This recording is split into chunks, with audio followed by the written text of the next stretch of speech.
మిత్రులారా. కనుక నేను ఒక ప్రాక్టికల్గా ఒక విషయం చెప్తున్నానండి. ఇది సముద్రం, కలుషితం కాని సముద్రం ఇది. అంటే తల్లి లాంటిది. చూసారా ఈ నీరు ఎంత స్వచ్ఛంగా ఉందో. ఈ స్వచ్ఛ జలాల్లో కొద్దిగా వేస్ట్ వేస్తున్నాను, కలుషితం చేశాను. ఏమైనా మారిందా? ఇది తెలుస్తుందా? తెలియట్లేదు. మొన్న ఆర్మిందో ఫ్యాక్టరీ కూడా చేసింది ఇదే పని. అంటే మోతాదు కొద్దిగా మాత్రమే వదిలేరు. రాను రాను రోజు రోజు రోజు రోజు రోజు రోజు మనతో చర్చలు జరుపుతూ వాళ్ళు చేస్తున్నారండి. కొద్దిగా మారింది. మిత్రులారా చూస్తున్నారా? వార్పు ఎంత ఉంది? కొద్దిగా ఉంది. ఎందుకంటే ఆటుపోట్లలో ఏమవుద్దంటే నీరు మిక్స్ అయిపోతూ ఉంటుంది. ఇది సముద్రం యొక్క పరిమాణం పెద్దది కాబట్టి మొదట్లో తెలియదు. విషం కూడా స్లో పాయిజన్ అంటారు. విషం ఎక్కుతున్నట్టు అనిపించదు. రాను రాను రాను రాను చివరికి వచ్చేటప్పటికి ఏమవుతుందండి? పెరుగుతోంది. ఇది అప్పుడంటే ఏంటి? ఇది 3వ ట్రిప్ వేసేటప్పటికి ఎంత వచ్చిందండి? కలుషితం ఎంత పెరిగింది.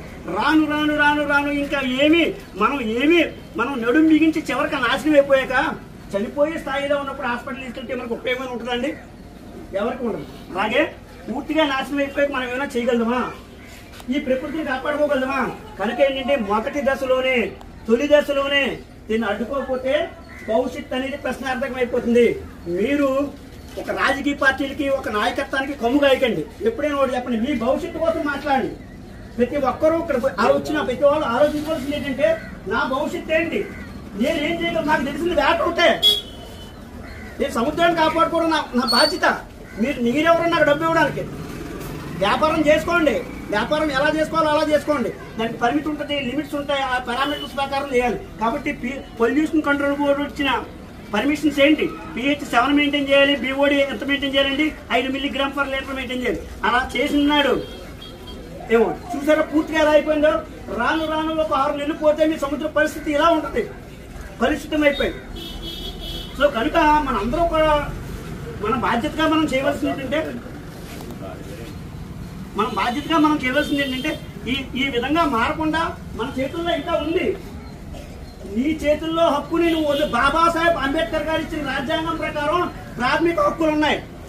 మనిషి తన జీవనాన్ని ఎలా బతకాలో వాడు చెప్పగలడు. ఓటుంది, వాక్ స్వతంత్రం ఉంది, నిరసన తెలియజేయడం ఉంది.